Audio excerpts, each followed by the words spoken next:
ঝিনাইদহে টানা বৃষ্টিতে পানির নিচে তলিয়ে যায় ৬ উপজেলার ফসলি জমিসহ মাছের ঘের। পানি নিষ্কাশনের ব্যবস্থা না থাকায় জমিতে তৈরি হয়েছে জলাবদ্ধতা। এতে ব্যাপকভাবে ক্ষতিগ্রস্ত ফসলি জমি। নতুন করে চারা রোপণ করতে পারছেন না কৃষক। ক্ষতি কাটিয়ে উঠতে চাষিদের প্রয়োজনীয় সহযোগিতা দেওয়ার কথা জানিয়েছে কৃষি বিভাগ।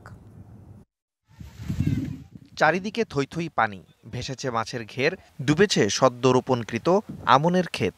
সম্প্রতি টানা বর্ষণে এমন অবস্থা ঝিনাইদহ জেলার বিভিন্ন এলাকার। কৃষি বিভাগের তথ্য অনুযায়ী ৭৩,৭৬১ হেক্টর ধানের বিপরীতে ২৮৪ হেক্টর সম্পূর্ণ এবং ৬,৫৮৮ হেক্টর আংশিকভাবে ক্ষতিগ্রস্ত হয়েছে।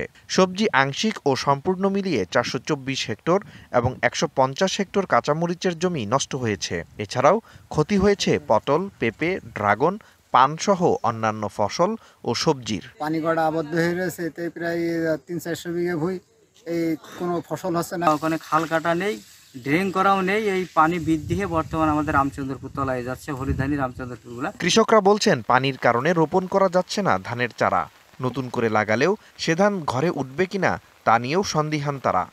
কালার এক্সপার্ট, জর্জ স্যাপ এবং মাইল্ড অন হ্যান্ডস টেকনোলজি সমৃদ্ধ অরিক্স ক্রিস্টাল ওয়াশ। আপনার এখানে আমাদের পুকুর আছে 4টা, প্রায় 33 বিঘা। 33 বিঘার মধ্যে সবই ভেসে গেছে।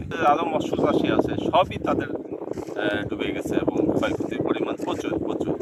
এছাড়া মৎস্যঘের ভেসে যাওয়ায় ক্ষতির মুখে মালিকরা।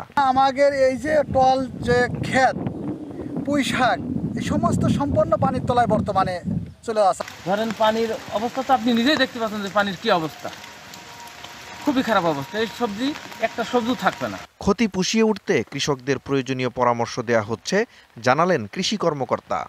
কৃষকের এই ক্ষয়ক্ষতি পুষিয়ে নেওয়ার জন্য আমরা পুনর্ধনা কর্মসূচির বরাদ্দ পেলে সেটি কৃষকের মাঝে বরাদ্দ করব এবং ইতিমধ্যে আমরা কৃষকের বীজতলার রক্ষায় যে করণীয় এবং ফসল রক্ষায় করণীয় বিষয়গুলো আমরা প্রচারণা চালাচ্ছি। ক্ষতির পরিমাণ নিরূপণ করে সহায়তা দিতে নেওয়া হবে পদক্ষেপ, আশা কৃষকদের।